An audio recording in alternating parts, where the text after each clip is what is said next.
It's time for the Douglas Coleman Show. Mr. Smooth and Savvy is joined by guests from all walks of life. From the entertainment industry to authors to political and social commentators. The famous and not so famous. The controversial and the light and fluffy. We have it all. Now, here is Douglas Coleman.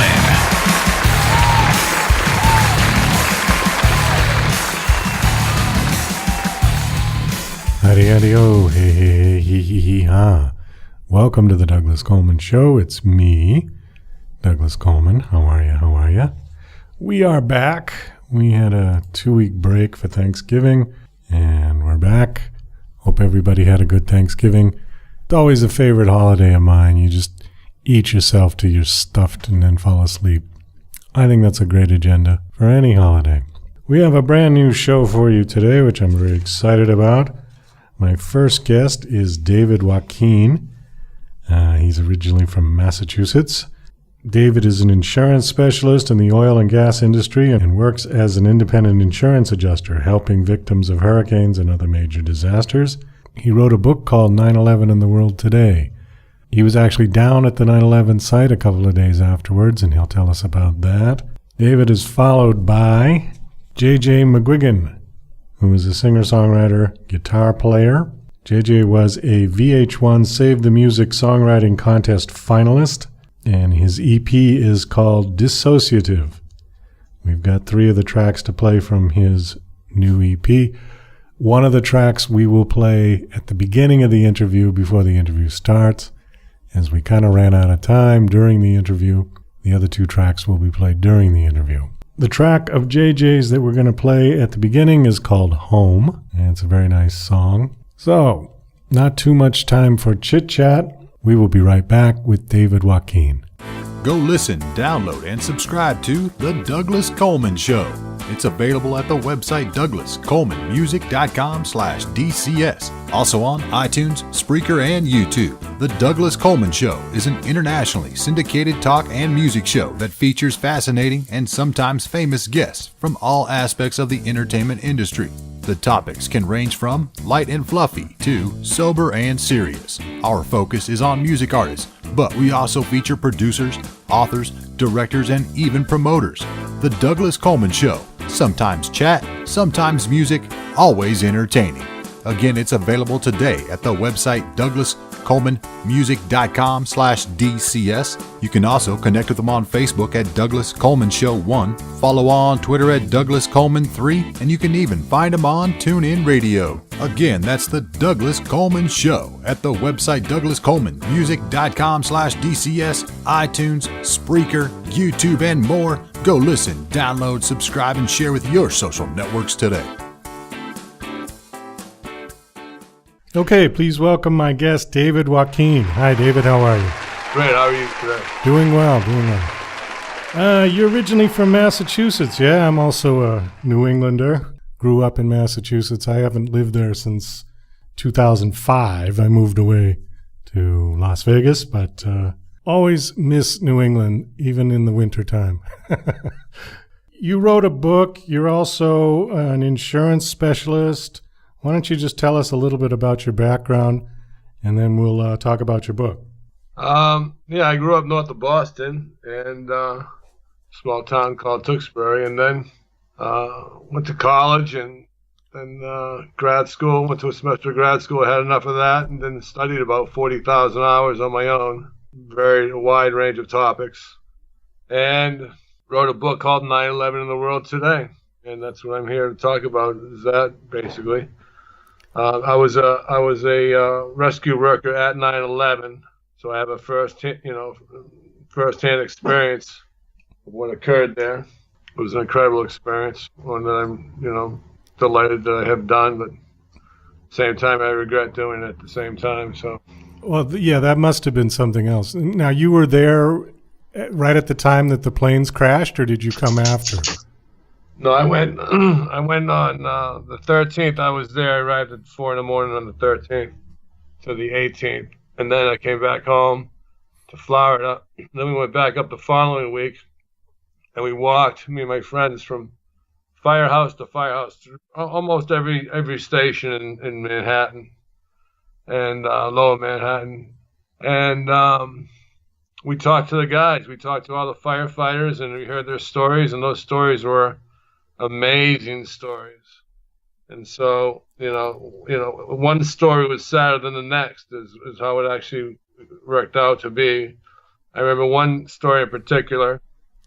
I'll leave it. I left it in the book, but it involves a child who walked into a fire station with his mom, and the guy I was talking with, excuse me, and he goes over and he kneels down to talk to little Johnny, and I could hear Johnny say, "Hey, did you find my daddy yet?"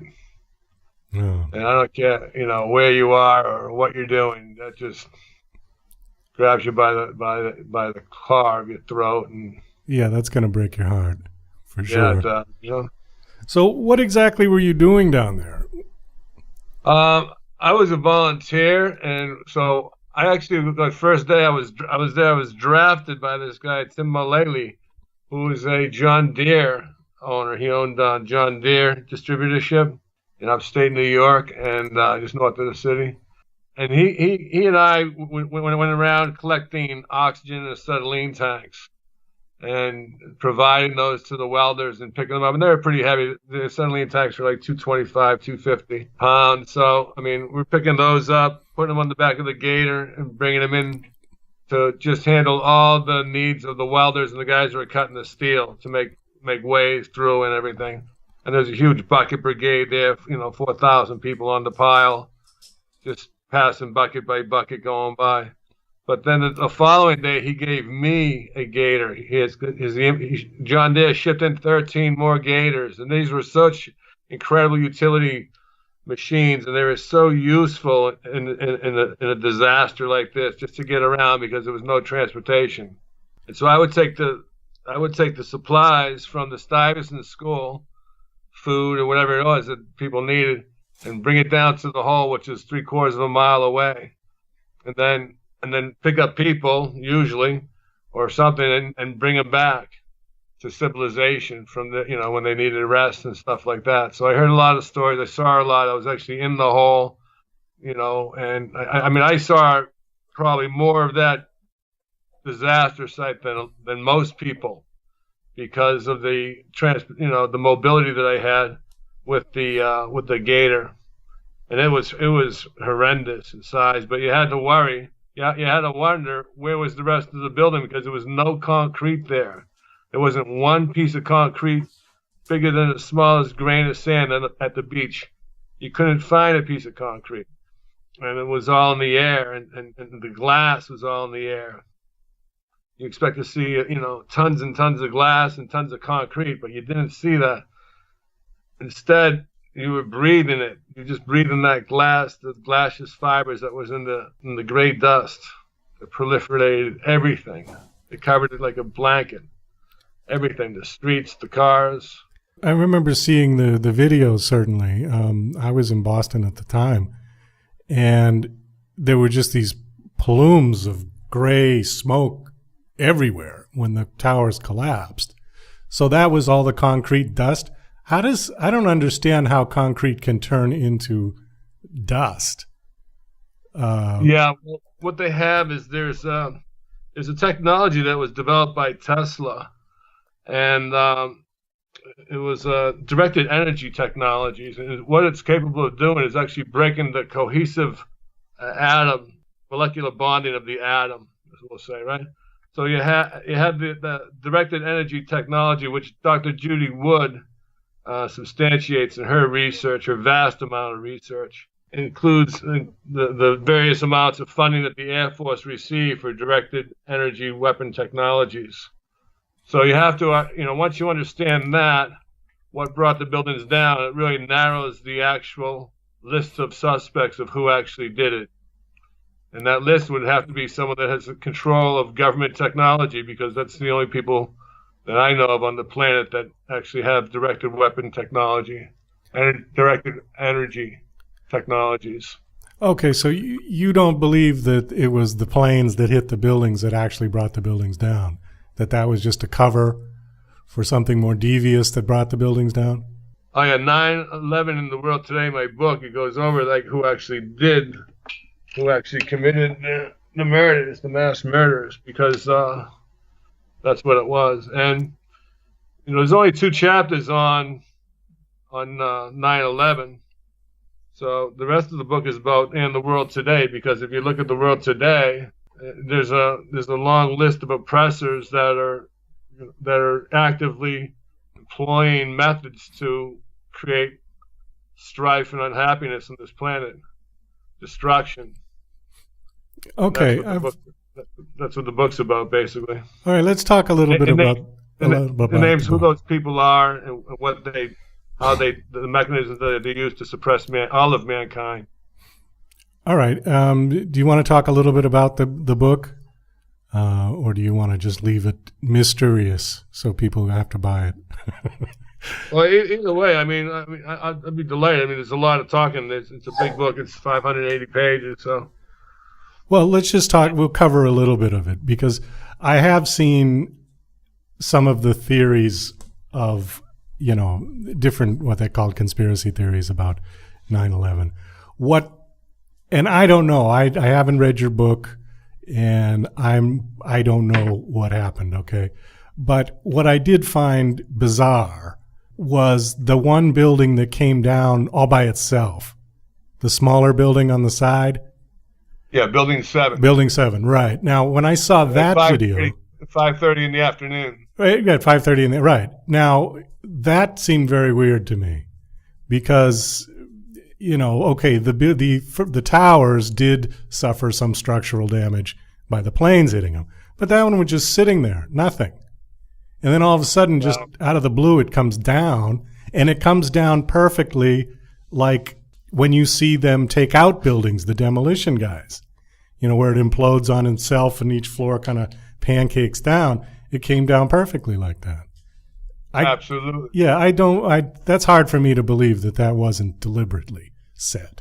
Yeah, what's actually even funnier, I think it was BBC or CNN, they announced that the Solomon building had collapsed, right? And that was the name of the building. Building 7 was the Solomon building. In that building was housed the BATF, the IRS, the City of New York, emergency services. So all the communications went through that building. There were all kinds of financial.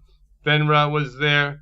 So all the a very large amount of information, financial information, was actually destroyed when that building came down. That was the cover-up that they had to do. Otherwise, the crime was easily provable, right? They had all the data there in that building, and if that building existed, it would be plain and simple to see the criminality involved.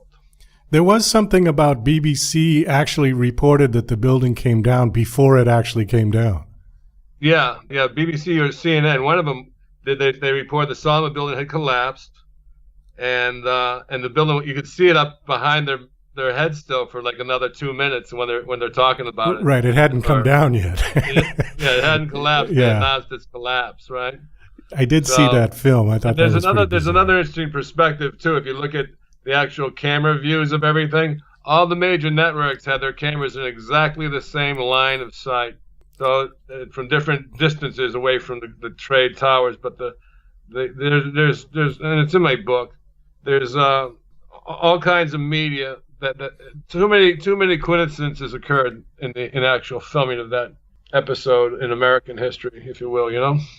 That 9/11 has opened the door to the world that we have now, which is a world full of violence and war and death, and we really need to work together, and that's what the book is about. It's about educating people of what's really going on and how we can work together to make this actually, more of a heaven on earth than a hell on earth, right? Right. So I guess the big question that I'm left with is why? Why would somebody take the towers down? Was it the thing so we could justify going to a war with Iraq? That's one theory I heard. Yeah, there's tons of theories of why they did it, but yeah, money was is always an objective, right? So it was just for money?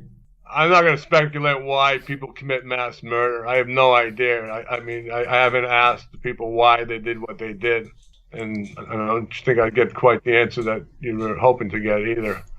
But there's no way to judge insanity. You can't figure out insane actions. Why does an insane person do what they do, right? You can't figure that out because there's no reason. There's no reasoning for it, right? Well, true enough, yeah. But you look at just the Bush involvement, right? The Bush family, the father was working for the Carlyle Group doing multi-billion-dollar deals, and the son was creating World War III. Yeah. Right? I mean, give me a break. You know, the Clintons had their way of scoping money out of the system. Obama had his way of taking money out of the system. And I'm sure the Bushes and every other president going back to the 1900s at least, you know, enriched themselves through this game of politics that we have, right? I mean, the Bushes had it down to a science. They had all the war dollars. The father, actually, the Prescott Bush had financed a good portion of the Nazis, and in exchange got pig iron contracts, which are the nuts and bolts that are used in wartime. That's how the Bush family made their money. They're war profiteers.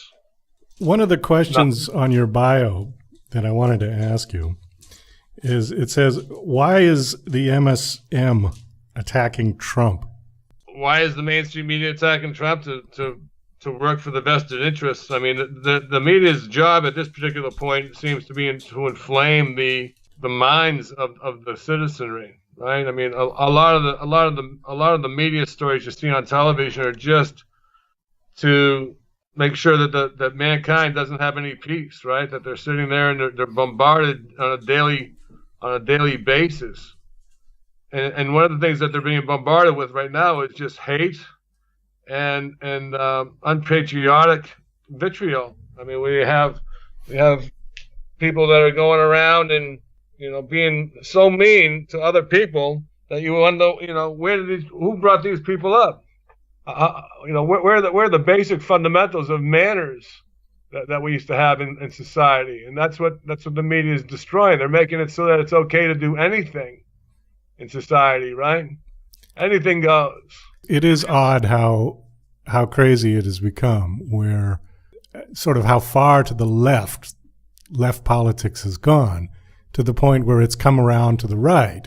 You know, the left are really more fascist in their approach to politics now than they were. Absolutely. I mean, look at, you know, Antifa. And that shooting in Texas, they said that the person that perpetrated that was dressed all in black. You know, they conveniently leave out a little Antifa fact about this guy, right? And that's what, you know, rumors and speculation, like Alex Jones is saying. I don't know what he was wearing, but that's what I heard, that he was wearing all black.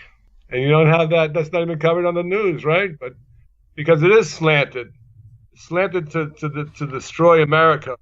Like that's what Obama and Bush did. They just worldwide made the reputation of America so degraded. So much more degraded than it is right now. Then you have Trump come in, and look what he does. He goes to Asia, and he does fantastic deals for everyone in the country, in the world, right? So let's hope he doesn't take the bait of the Federal Reserve and go into North Korea and start a bloodbath there. We've had enough bloodbaths on this planet for the last few decades. I would concur. What do you think would happen if we go to war with North Korea? People would die. Well, yeah. The result of all war is destruction, right? The result of all war is death and destruction. Do you think it would go nuclear? Very good chance. Yeah. You know, they have what they say. You know, what the media says. If it's not all fake news, right? You know, they could be nothing. They could be just sitting there minding their own business. We don't know anything. We know what CBS tells us, what NBC tells us, what Fox tells us. We have no idea. Remember back in the first Gulf War, all of a sudden they brought up, you know, Saddam Hussein, the worst man ever. You know, it's ridiculous, right? And then we didn't know what he did, but you know, word has it that he was double crossed by Bush once he got into Kuwait, and then Bush turned his back on him and started the war. So I mean, they have a proclivity in that family to do war, and in that position, you know, the commander in chief. That's quite a name, right? I mean, we have a Department of Defense, but we don't have a Department of Peace. True. Right? And that's what we need. We need to have really the Department of Peace that works on providing, instead of a wartime society, which is what we have now, our society is based on war. We should have a peace-based society, an economy. That's what you want. You want a peace-based economy rather than a war-based economy.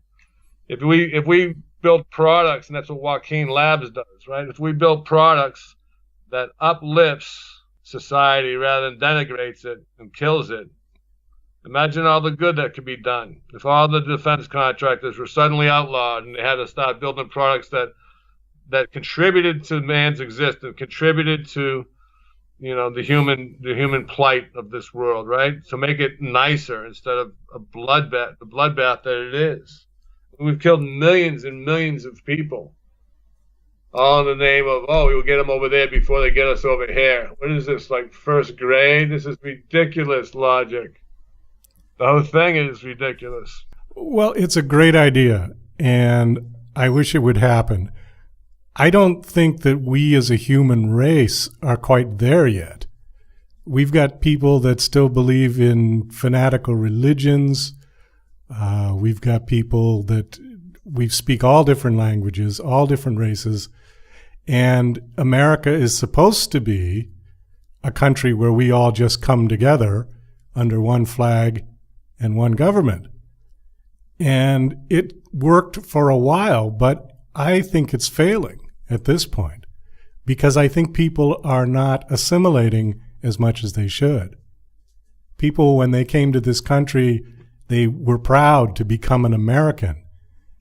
And now people are coming, not all, but some people are coming with this attitude of, I have my rights, I'm going to retain, my way of life. I don't agree with the way things are done in America, but they come here anyways. Yeah. And I'm sorry, go ahead. I'm just saying that the idea of peace on earth is a great idea. It's a wonderful idea. But I don't know that we as a human race are quite there yet because we can't seem to even agree on the smallest of issues, maybe not that this is a really small issue, but on issues such as, is there really a God or not? Which religion is the correct one? There is one, right? Yeah, if there is one. So, there's all these different issues that we haven't even settled yet.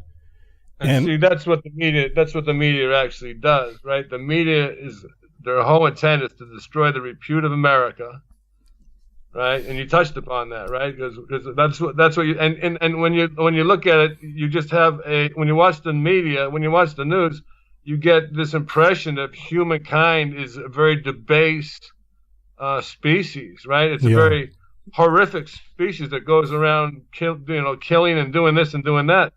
When 99.9999% of the people don't do that. Right. Right? There's just like a small amount. And most often, a terrorist act that you see is either orchestrated by the CIA or it's orchestrated by Mossad.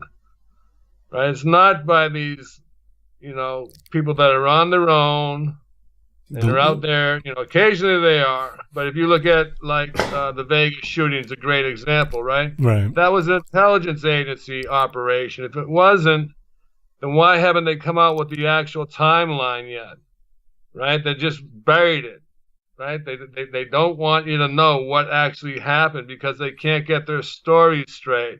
Right? That's why they don't have a timeline. Yeah, there's a lot of holes in that story. Definitely. Right? Right? They had two windows 35 feet away from each other when they could have been 2 feet away from each other with different angles. Right? They use the angle theory that they want to be able to shoot from different angles. It's a ridiculous story, but it was a spook job done by the spooks, As most of the terrorists, when I see someone blow up in Jakarta or wherever, a suicide bomber, you look back at the history of the CIA. Who made the Manchurian candidates? Right, Manchurian candidates are made by the intelligence agencies, and that's what you have to go through. And it talks about that in my book, Pain, Drug, and Hypnosis, how they drug people and turn them into suicide soldiers. It's been done. Your book is called 9/11 in the World Today. How long has that been out? came out in July. It's been really well received. Getting a lot of good reviews on Amazon. That's where you get it. Okay, it's available on Amazon. Do you have a website that you want to mention? Yeah, I do, but the form's not right. It's 9/11 in the world today. Or you can go to Wakeen Labs. If you need to contact me, you go to wakeenlabs.com. WAKEEN labs.com. Okay. Real quick, what does Wakeen Labs do? We build new technologies. We're working on some solar inventions right now. Oh, okay. And we do different projects that we help with the environment, basically. Super. All right, David. Yeah. Well, we got to wrap this up. Thanks so much for coming on the show. It was very informative. That was my pleasure. Thank you for having me. I really enjoyed it. And please check out David Wakeen's book called 9/11 in the World Today. It's available at Amazon.com. Thanks again, David. Thank you, sir. You're listening to Mr. Smooth and Savvy right here on the Douglas Coleman Show. We'll be right back after these commercial messages. Tired of living in a culture of lies, fake news, and alternative facts? The Pro-Truth Pledge reverses the tide of lies by calling on politicians, and everyone else, to commit to truth-oriented behaviors. The pledge asks signees to commit to 12 behaviors that research in behavioral science shows lead to truthfulness, such as clarifying one's opinions and the facts, citing one's sources, and celebrating people who update their beliefs toward the truth. Private citizens who sign the pledge get the benefit of contributing to a more truth-oriented society. Public figures get more substantive rewards for signing the pledge in the form of positive media and public recognition. The pledge crowdsources the truth by asking volunteers to evaluate the statements of public figures who sign the pledge. Take the pledge, demand that your elected representatives do so, and encourage your friends to take it at protruthpledge.org.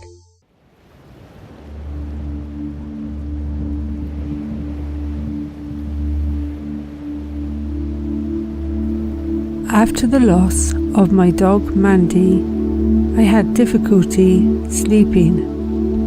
She had been my best friend for years. She slept on the end of my bed, and I found her snoring soothing. It was difficult for me, as I also found little support for my grief. Not being able to sleep was the worst. I decided to create an audiobook to help people like me. Listen to my voice as you drift into a peaceful sleep, taking a journey using your dog's memories, accompanied by rain falling, birds singing, and a waterfall. To get your download, go to Amazon and search Relax by Jane Yates. Thanks to Douglas Coleman for the spot.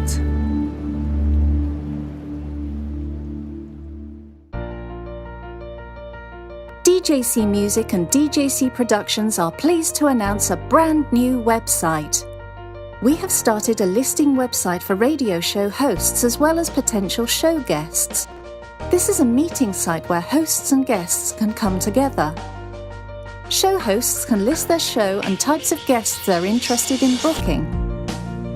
Potential guests can list their talents, bio, accomplishments, or anything they feel makes them an interesting radio show guest.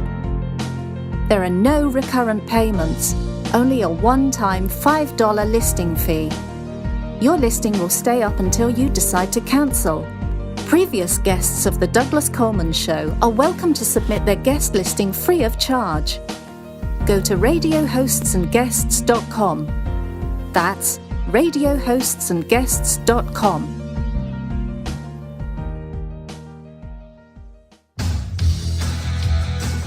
Hi there, this is Stuart Epps from the UK, record producer, engineer.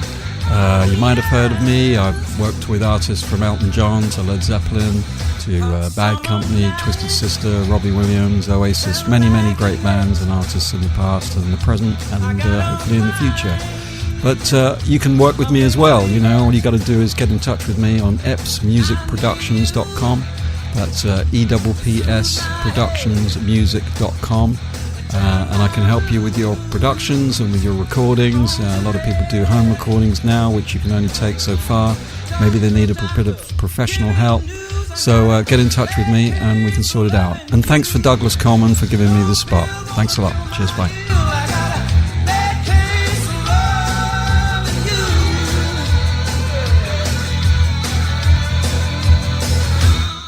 And now... Hey, Rocky, watch me pull a rabbit out of my hat. Again? Nothing up my sleeve. Presto! Ooh, don't know my own strength. Now here's something we hope you'll really like.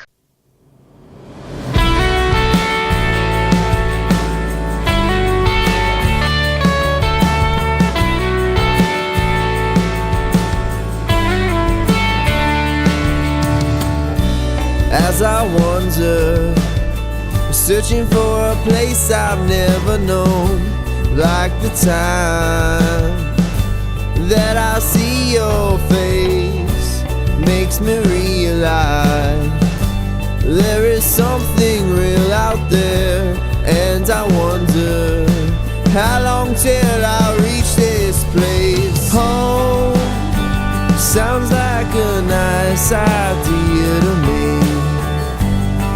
Don't tell me that there's nothing out there. This life has had its way with me.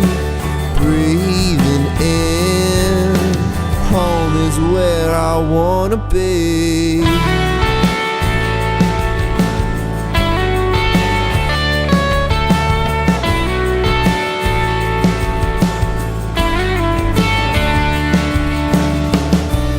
And I wonder, why am I all over everywhere, walking circles and acting like I'm going somewhere? Sometimes I feel like I just wanna start this over, and I remember just how far it is we've come. Home sounds like a nice idea to me. Don't tell me that there's nothing out there. This life has had its way with me. Breathing in, home is where I wanna be.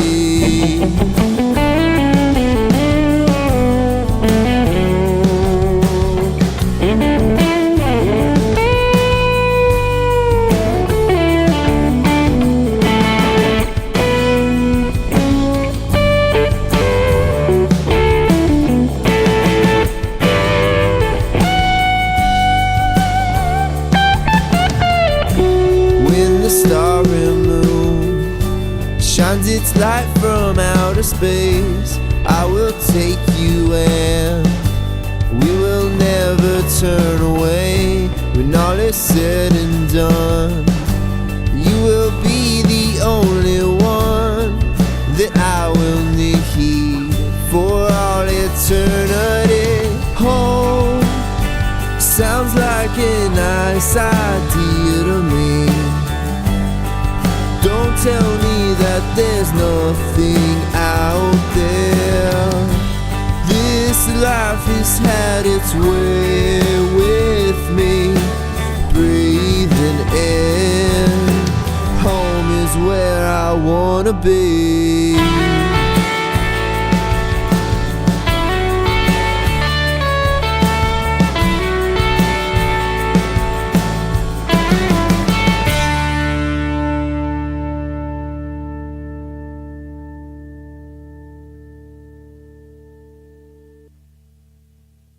Okay, please welcome my guest, JJ McGuigan. How are you, JJ? Doing all right. How are you? Oh, doing very well. You are another Michael Stover artist. I've had quite a few of his artists on.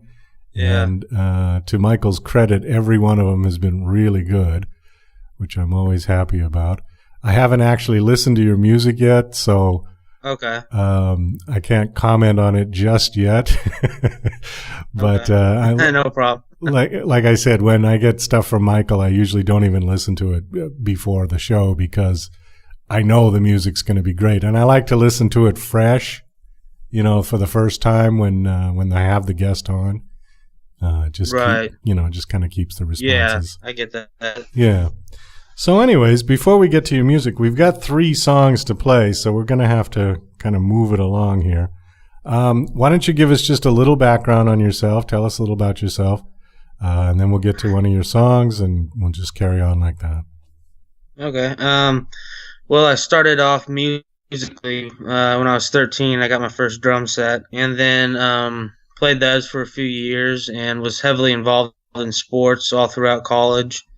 And then when I was about 22, 23, I really started taking up songwriting, pretty seriously.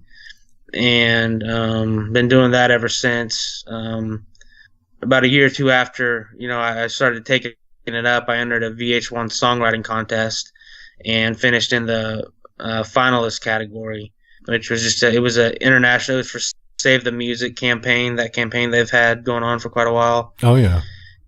And it was just a internet songwriting contest, and you just submitted your music, and it made it past several rounds of judging, and then ended up being in the finalist category. Didn't win, but what that helped do is just kind of gave me some momentum and reassurance. Hey, I'm actually okay at this, I guess, and so I can pursue it, and just kind of been doing that ever since. So you started out playing the drums, and then you switched Correct. to, now you're a singer-songwriter, guitar player? Correct, yeah. I got my first guitar at 19, and I've been playing that ever since. And just recently started messing around on the keyboard, trying to learn that, mainly just to write songs on and stuff. So for the most part, what I do is just play guitar and write songs, basically. So you're self-taught? Guitar, no. I took lessons for a couple years from a fellow here in Wichita, Kansas, where I'm from, Randy Zellers, who's a well-known jazz artist. Was very fortunate to get with him because he was just an amazing teacher and kept it fun and challenged you at the same time. And so it was really good. Keyboards, I'm just learning myself and whatnot. But guitar-wise, yeah, I had lessons for a couple years. Are you doing music as a full-time career now, or is you doing something else as well? What I do as well as music, I'm not able to do it full-time just yet. I coach basketball for Newman University, just an assistant coach. Okay. And that's where I played basketball, and so I'm just doing that. Those are two of my biggest passions, so I'm a lucky man to be able to do both of them. But my eventual goal is to be a full-time songwriter, and hopefully we're just keep getting closer and closer to it. With being with Michael and everything. Right. The music industry has changed so much over the last 30 years, and Definitely. With songwriting, obviously that's always been where the money has been. I mean, go all the way back, the song, because the songwriters always get the royalties. They get the 50% typically as the writers. There's a lot of different avenues now with digital and online as to where you can sell your songs. Which way? Correct. I mean, what is your interest in doing? Do you want to write music like for movie scripts, or do you want to? Yeah, if I can. If I can. Go ahead. My main goal is just to write the best songs that I can, and then decide after that which avenues to pursue with each song. It can be anywhere from just trying to get it into a commercial, a movie, a TV show, a video game, whatnot, or have another artist that's well established, decide they want to perform it and do it that way. So really, I'm open to any avenue to get the music out there to reach people. But yeah, it's like, to your point, you can get your music on iTunes and Amazon for you might have to pay a small fee each month to a company like TuneCore or CD Baby to do that. Right. But it'd be worth it just to put it out there, and then it just becomes a marketing strategy to try and get the music into the hands of the listener as best you can. And with that, the the amount of songs that people are subjected to has become pretty saturated.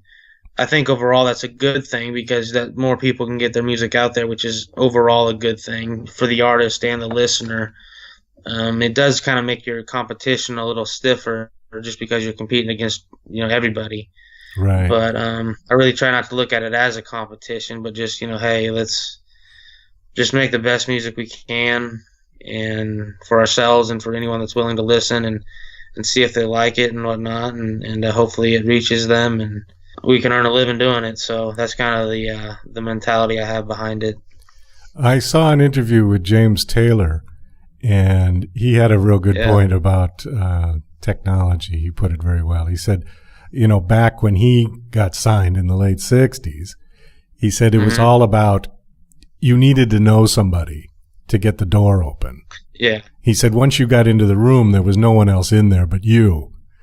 He said now the door's been kicked wide open and anybody can walk through. But once you get in the room, there's a million other people in there. Yeah. And I thought, yeah, that's right. That's exactly right.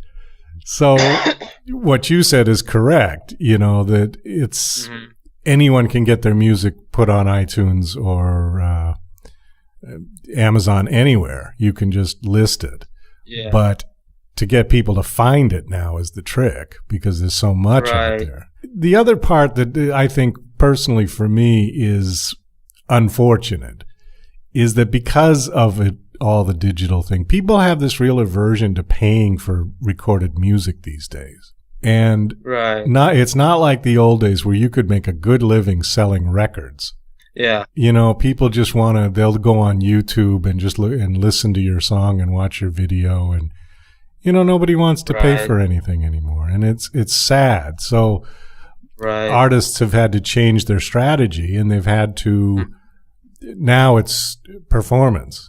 Now that's where people are making the bulk of their money is with live performances. And it's reflected in the ticket prices because when I was a kid, a concert was $10 to go see, Led Zeppelin or whoever, right? And the biggest bands at the time. And now they're hundreds of dollars. Some, I've even seen concert tickets for $1,000. I saw Elton John in Las Vegas, the Red Piano Show, and the best seats, the front row seats, were $1,000. And I thought, oh my God, Wow. So the money has definitely moved because, back in the 70s, he could make a lot of money with, 10 million records, 20 million records sold. And now very few people are getting those kind of stats. So yeah, and you see a lot of artists having to, sell a lot of merchandise at shows as well, and online stores and everything to make ends meet. Maybe not the big names, but your local band, your average indie band. The merchandise is a big bulk of sales and everything, and it's something I'm going to need to get into here in a little bit. I haven't got into yet, but hoping to get into soon. Well, it's kind of a paradox, isn't it? Because here you are, a musician, you're a singer-songwriter, that's your product, okay? Mm-hmm. But the money comes from T-shirts and posters, and, it just seems a little bit odd to me because, here you are, you're producing something, and yet in order to make ends meet, you've got to sell something else that's not even related. Maybe it has your name on it or it has your picture on it, but it's just, it's really odd. All right. Anyways, let's get to one of your songs. I've got 3 of them here Michael sent. I've got, In All Honesty, Letter, and Home. Which one do you want to play first? Let's play Letter. Okay. Any story about that song? I wrote it about, a few years ago, and it's really about someone kind of trying to find their place in the world, yet they're also fighting the world, and they're struggling with, being accepted, and all those general themes that we have going on with everybody at some point in our lives. But I really think this it's a special song to me. I think it's one of the best songs I've written, and and hopefully it can reach someone's heart, and have its place in their world, I guess. So, Okay. hi, this is JJ McGuigan, and you're listening to my song called Letter.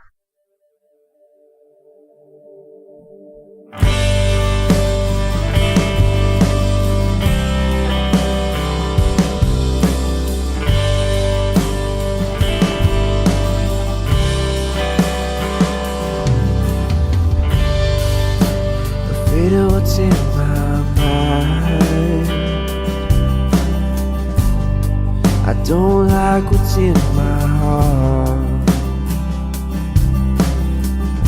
'Cause how life is and what I believe in feels like two worlds apart.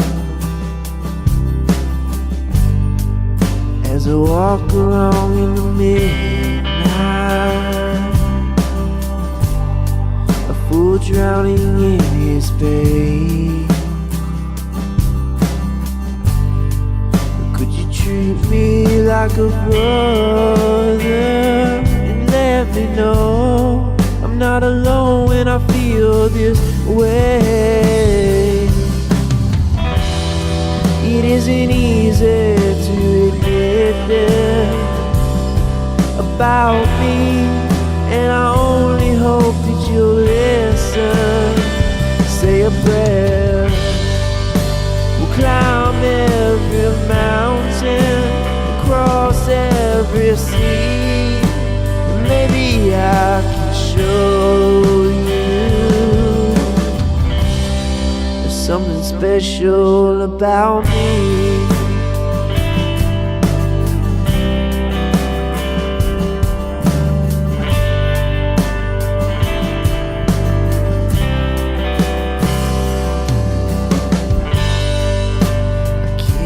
But fight the world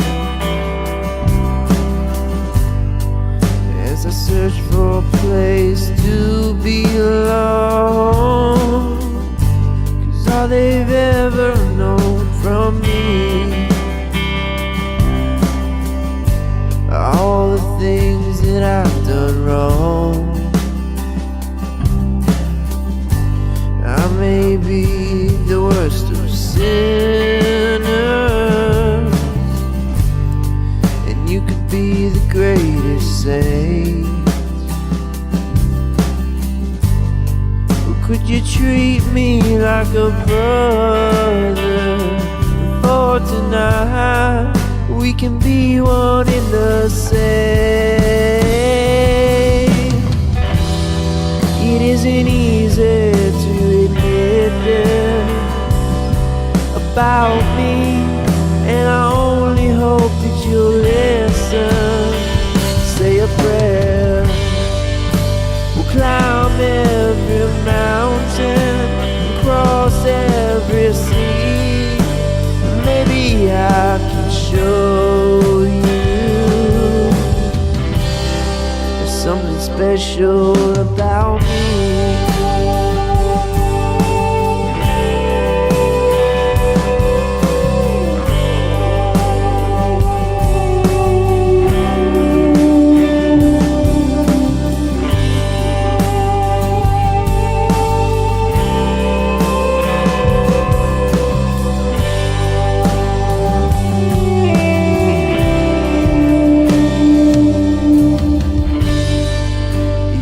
Happen to be an angel, you decide to come my way. Would you read the world this letter? It's all the things I failed to say. I wanna read the world this letter before tonight. I just want you to stay. I'm gonna read the world my letter, then I'll be on my way.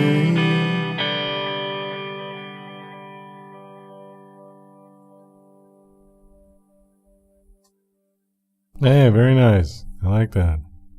Thank you. A little bit like Coldplay. Yeah? Yeah, a little bit, just kind of a laid-back sound. Right. Yeah, I was getting a Coldplay vibe while I was listening to that. That's nice. Yeah, thank you. Thank you. Well, speaking of that, then who are some of the people you like? Who do you listen to? Coldplay is one of them. Okay.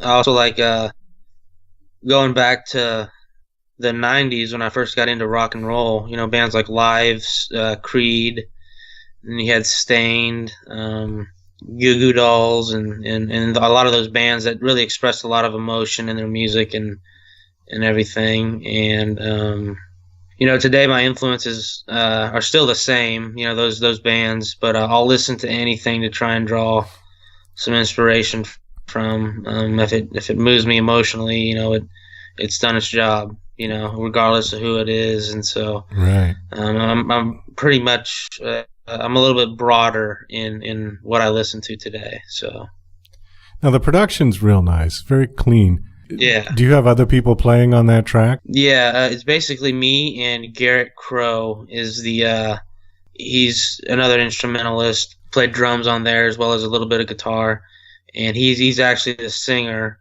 on that song. And that wasn't you singing. My voice is hardly ever the voice I hear when I'm writing a song, so unless it fits, I'll generally try and find a singer to sing it, just because I want it to reflect what's in my head as opposed to, you know, just me sing everything and whatnot. And so yeah, it's just kind of one of those deals. I'm not too caught up in being a performer or a singer. I just rather write. But yeah, Garrett did a phenomenal job.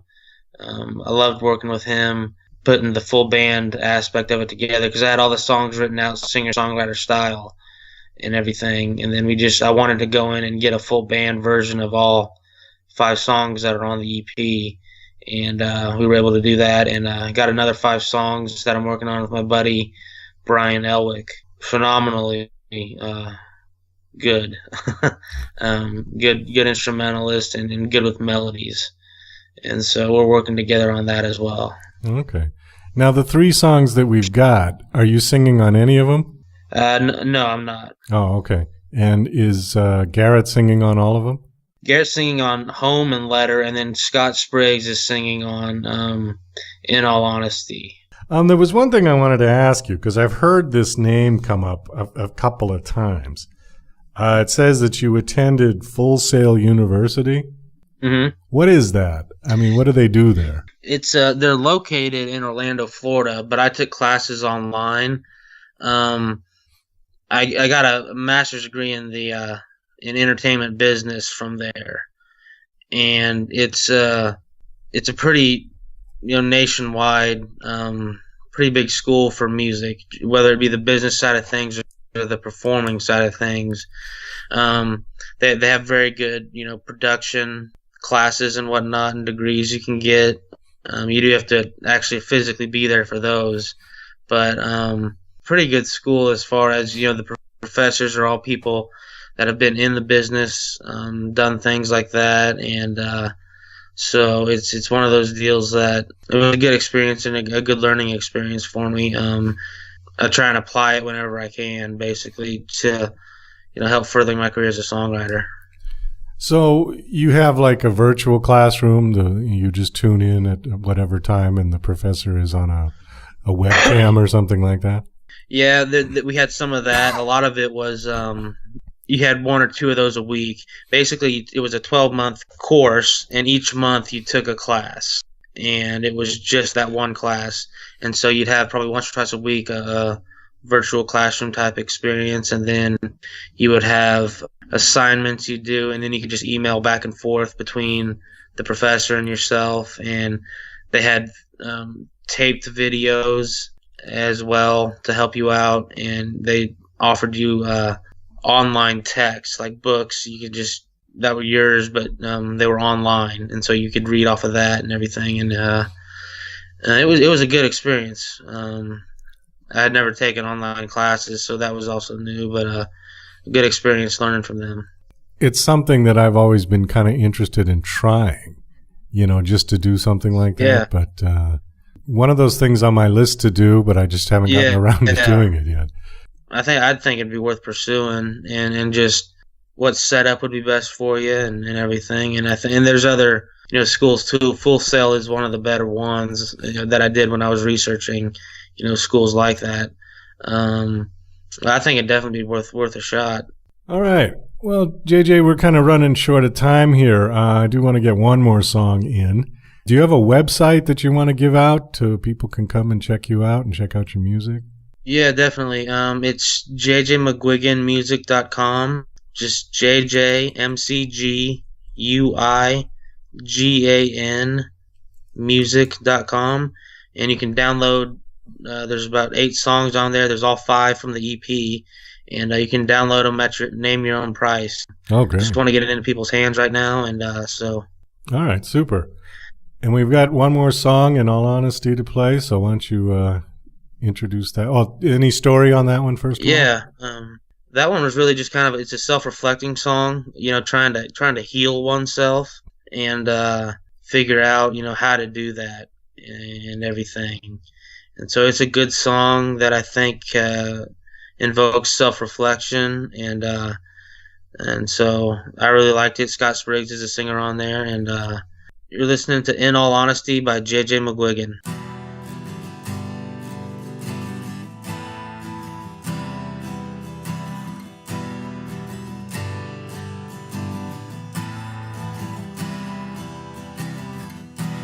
In the open field where everyone has gathered, I find there's no one there for me. Locked away in my room, I try not to think about the reasons why I'm on my knees. And in all honesty, I've been searching for someone like me.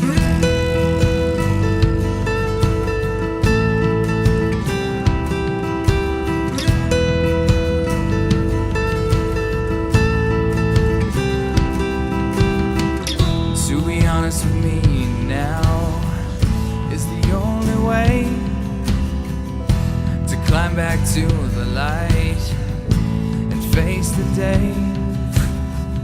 'Cause I struggle just to stay alive and keep my sanity. 'Cause without you in my life, who am I to be? And in all honesty, I've been searching for someone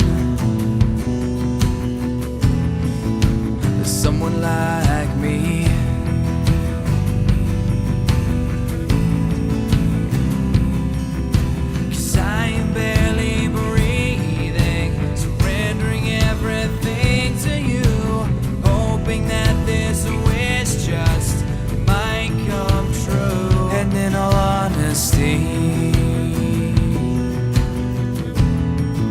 I've been searching for someone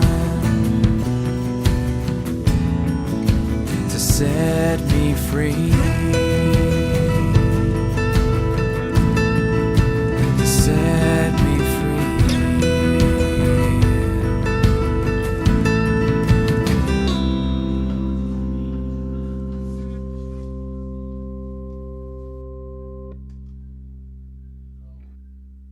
Well, that's about all the time we've got for the show today. I want to thank my special guests, David Wakeen and JJ McGuigan. This is Douglas Coleman saying goodbye.